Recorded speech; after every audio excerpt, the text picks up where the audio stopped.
ओम श्री स्वामी समर्थ. तुम्हा सर्वांचं आपल्या यूट्यूब चॅनलवरती मी अगदी मनापासून स्वागत करते.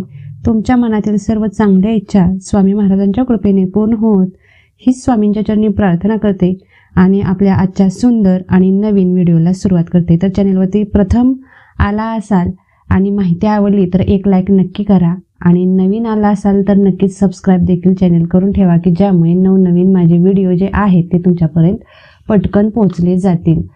तर 19 ऑक्टोबर रोजी आहे ललिता पंचमी आणि घरातल्या प्रत्येक महिलेने आणि इतर आजूबाजूच्या ज्या महिला आहेत की नाही त्यांच्याकडून सुद्धा आपल्या कुलदेवीची ही आवडती सेवा करूनच घ्यायची आहे. कारण जो सेवा करतो त्याला जेवढं पुण्य भेटतं ना तेवढंच पुण्य जो सेवा सांगतो त्याला देखील भेटत असतं, त्याच्या पदरी देखील ते पुण्य पडत असतं. यासाठी आपल्याला हे करायचं आहे, आपणही करायचा, आपल्या मैत्रिणींच्याकडून देखील करून घ्यायचा आहे. हा उपाय म्हणा किंवा ही सेवा म्हणा कुलदेवीला अर्पण करायचे आहे. अशा प्रकारे एक विड्याचं पान की ज्यामुळे आपला संसार हा खूप सुखी होईल, सुखी आनंदी भरभराटी आपल्या घरामध्ये यायला सुरुवात होईल आणि कुलदेवीची कृपा खूप भरभरून आपल्याला कृपा आशीर्वाद मिळायला सुरुवात होतात. कुलदेवी अतिशय प्रसन्न होते या सेवेमुळे.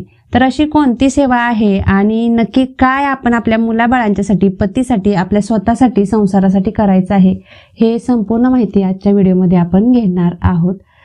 तर व्हिडिओ शेवटपर्यंत नक्की पाहावा. आर्थिक तंगी तुमच्या घरामध्ये जर असेल, सतत आर्थिक म्हणजे पैशाची कोंडी जर तुमची होत असेल तर अशा वेळी काय करायचं आहे, ललिता पंचमी पासून हे जे उपाय आहेत की नाही ते तुम्ही फक्त नवरात्रीमध्येच करू शकता आणि ललिता पंचमी पासूनच हे उपाय करायचे आहेत. त्यासाठीच मी तुम्हाला सांगत आहे. त्यामुळे आत्ताची जर ललिता पंचमी चुकली तर मी केव्हा करू, तर तुम्ही केव्हाच करू शकत नाही. तुम्हाला ललिता पंचमीलाच करायचे आहेत आणि हे उपाय करत असताना पिरियड आणि सुतक असणाऱ्यांनी अजिबात करायचे नाहीत. नंतर नवरात्र जेव्हा येईल त्यावेळी तुम्ही हे उपाय करू शकता. घरामध्ये अतिशय आर्थिक तंगी असेल, कोंडी झालेली असेल पैशांची, कुठूनच पैशांचा मार्ग मोकळा आणि खुला दिसत नसेल तर अशा वेळी हा उपाय करायचा आहे. काय करायचं आहे, 5 विड्याची पानं घ्यायची आहेत. 5 विड्याची पानं घ्या आणि नंतर त्याच्यावरती लाल चंदन म्हणजे लाल चंदनाची पूड देखील चालेल किंवा लाल चंदनाची काठी असेल तर ती तुम्हाला उघळून घ्यायची आहे, लाल चंदन. आणि नंतर या पानांच्या वरती जो प्लेन भाग असतो, गुळगुळीत भाग असतो ना, त्याच्यावरती ओम ऐं ह्रीं क्लीं चामुंडाये विच्चे हा मंत्र लिहायचा आहे. जो दुर्गा मातेचा अतिशय आवडता पॉवरफुल, जगातील सर्वात मोठा पॉवरफुल मंत्र म्हणाल तर तो हा आहे. आणि हा मंत्र जर एकदा तुम्ही सिद्ध केला तर आयुष्यात तुम्हाला कोणतीही पूजा अर्चना, देवाच्या पाठीमागे गरज नाही पळण्याची. तुमच्याकडे स्वतः सर्व ज्या नवदुर्गा आहेत त्या स्वतः तुमच्या स्वतःमध्ये म्हणजे आपण म्हणतो ना शरीरामध्ये वास करतात, त्याप्रमाणे तुमचं शरीर हे होऊन जातं. जर वाईट शक्ती तुमच्या आसपास असेल ना तर तुम्हाला अगोदरच कळून जातं की वाईट शक्तींचा प्रभाव हा तुमच्या आसपास आहे. एवढा पॉवरफुल हा मंत्र आहे की तुमच्या नादी कुणीही वाईट विचारांचा व्यक्ती लागतच नाही, बोलणारच नाही. एवढं पॉवरफुल हा मंत्र आहे. जर एकदा तुम्ही जर सिद्ध केलात तर हा सिद्ध कसा करावा, तर तुम्हाला नवरात्रीमध्ये की नाही 1.25 लाख वेळा हा मंत्र म्हणायचा असतो. 1.25 लाख जप तुमचा झाला पाहिजे नवार्णव मंत्राचा. हा मंत्र जर तुम्ही नवरात्रीमध्ये 1.25 लाख वेळा जर म्हणून तुमचा झाला तर तुम्ही अतिशय पॉवरफुल व्यक्ती हे बनता. तुम्हाला समाजात आर्थिक परिस्थिती जी आहे ती अतिशय प्रबल बनते. म्हणजे समाजात मान सन्मान गौरव कीर्ती सर्व काही जी सुख आहेत ना या पृथ्वी तलावरची ती तुमच्या पायाशी लोळण घ्यायला सुरुवात करतात या एका उपायाने.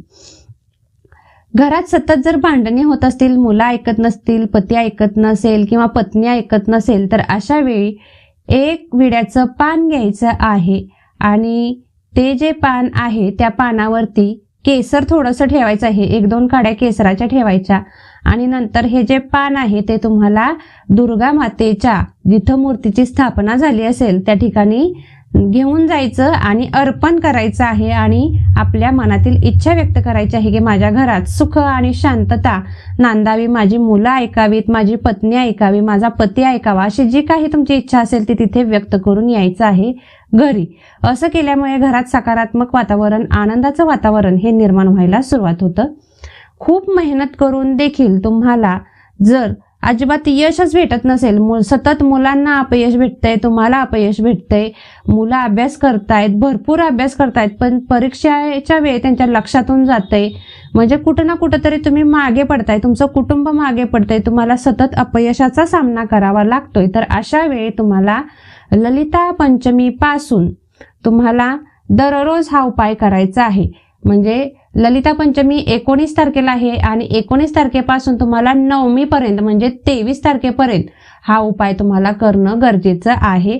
तर काय करायचं आहे बघा, एक विड्याचं पान घ्यायचं आणि त्या पानाला दोन्ही बाजूला तुम्हाला मोहरीचं तेल लावायचं आहे. लक्षात ठेवा, एक विड्याचं पान घ्यायचं आणि त्याला दोन्ही बाजूला मोहरीचं तेल लावायचं आणि नंतर हे जे पान आहे ते तुम्हाला तुमच्याच देवघरामध्ये तुमची जी कुलदेवी आहे तिच्या समोर हे पान ठेवायचं आहे, तिला अर्पण पान करायचं आहे आणि आपल्या मनातली इच्छा व्यक्त करायची आहे. म्हणजे आम्हाला यश मिळू दे, मुलाबाळांना यश मिळू दे, आमचं घर पुढे जाऊ दे, आम्ही जे काही करत आहोत काम त्याच्यामध्ये आम्हाला यश मिळू दे, चांगली संधी मिळू दे असं म्हणायचं आहे आणि हे पान अर्पण करायचं आहे. हा उपाय सकाळचा करायचा आहे आणि नंतर संध्याकाळी ज्यावेळी तुमची सगळी कामं होतील आणि तुम्ही आता झोपी जाणार आहात तर अशा वेळी हे पान उचलायचं आहे कुलदेवीपासून आणि आपल्या उशाखाली घ्यायचं आहे. उसुशी जी तुमची असेल त्याच्या खाली घ्यायची आहे. उसुशी जर घेत नसाल तर तुमच्या अंथरुणाच्या खाली ठेवा, जेणेकरून तुमचं डोकं त्या पानावरती आलं पाहिजे. अशा पद्धतीने तुम्हाला डोक्याखाली हे पान घेऊन रात्रभर झोपायचं आहे. नंतर दुसऱ्या दिवशी उठल्यानंतर तुम्हाला हे पान कापरासोबत घरामध्ये जाळून टाकायचं आहे आणि याची राख काय करावी तर याची राख तुम्ही कोणत्याही झाडाला घालू शकता, तुळस सोडून कुठल्याही झाडाला घालायचं आहे. असं केल्यामुळे ज्या कुणाला अपयश येत असेल, मग ते मुलं असो किंवा पती असो किंवा पत्नी असो, ज्यांना अपयश येत असेल त्यांना यश यायला सुरुवात होतं. ते करतील त्या कामामध्ये यश मिळण्यासाठी कुलदेवी माता त्यांना मदत करत असते अदृश्य रूपाने.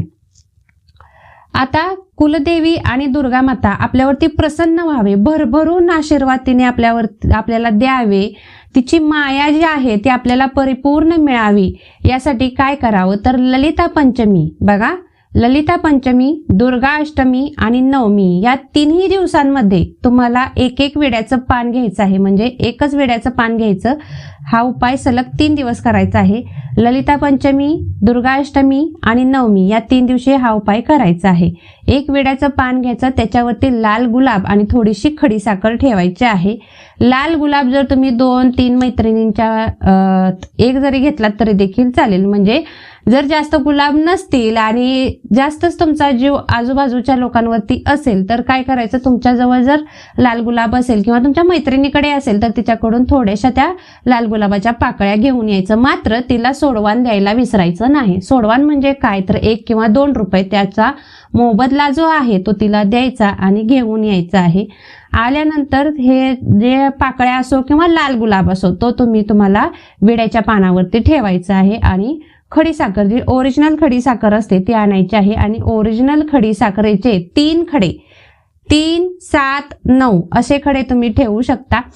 तर हे ठेवायचे आहेत आणि आपली इच्छा व्यक्त करायची आहे आणि नंतर आपल्या कुलदेवीला हे सगळं जे साहित्य तुम्ही घेतलेलं आहे ते नैवेद्य स्वरूपात अर्पण करायचं आहे आपली मनातील इच्छा बोलून.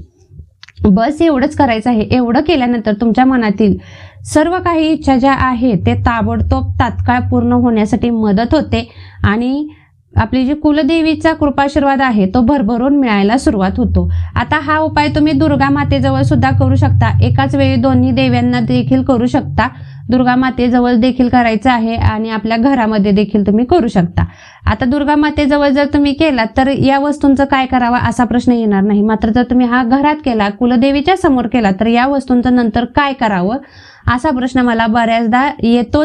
म्हणूनच तुम्हाला सांगते की नंतर या ज्या वस्तू आहेत त्या जी खडीसाखर आहे ती तुम्हाला थोडंसं गाईचं दूध घ्यायचं आहे, त्याच्यामध्ये वाटून ही खडीसाखर घालायची आहे आणि त्या खडीसाखरेचा नैवेद्य पुन्हा एकदा आपल्या कुलदेवीला दाखवायचा आहे आणि नंतर हे तुम्ही पिऊ शकता. जर विड्याची पाने तुम्हाला खायला आवडत असतील तर तुम्ही खाऊ शकता, मात्र जर खायला आवडत नसतील तर अशा वेळी तुम्हाला विड्याचं पान आणि त्या गुलाबाच्या पाकळ्या आहेत त्या तुम्हाला कापरासोबत घरातच जाळायच्या आहेत आणि या तुम्हाला दसऱ्या दिवशीच जाळायच्या आहेत. लक्षात ठेवा, हा उपाय तुम्हाला नवमीपर्यंत करायचा आहे आणि नंतर दसऱ्याला तुम्ही हे सगळे जी पानं आहेत 3 दिवसाची 3 पानं असणार आहेत, 3 फुलं असणार आहेत. ललिता पंचमी, दुर्गाष्टमी आणि नवमी 3 तिथीची 3 पानं आणि 3 गुलाब आणि जवळजवळ तुम्ही जर 3 खडी साखरेचे तुकडे खडे जर वाहिले अर्पण केले तर 9 असणार आहेत. खडी साखरेचे जे तुकडे आहेत ते तुम्हाला गाईच्या दुधामध्ये टाकून तुम्हाला पुन्हा एकदा मी सांगते की कुलदेवीला नैवेद्य अर्पण करायचा आहे आणि जे खाऊची पाने असतील, जे विड्याची पाने आहेत आणि जे गुलाब आहेत ते तुम्हाला कापरासोबत आपल्याच घरामध्ये दसऱ्या दिवशी प्रज्वलित करायचे आहेत. अजिबात उपाय इकडे तिकडे करू नका, व्यवस्थित जसा सांगितलाय तसाच तंतोतंत करा. तुम्हाला खूप चांगले रिझल्ट आल्याशिवाय राहणार नाहीत. एका रात्रीत सुद्धा काय काय व्यक्तींना या उपायाने फरक जाणवलेला आहे. असा अतिशय शास्त्रशुद्ध आणि जबरदस्त पॉवरफुल हा उपाय आहे जो नक्की सर्वांनी करून पाहावा. व्हिडिओमधील माहिती आवडली असेल तर नक्कीच एक लाईक करा आणि चॅनेलला सबस्क्राईब केल्याशिवाय पुढे जाऊ नका. धन्यवाद. श्री स्वामी समर्थ.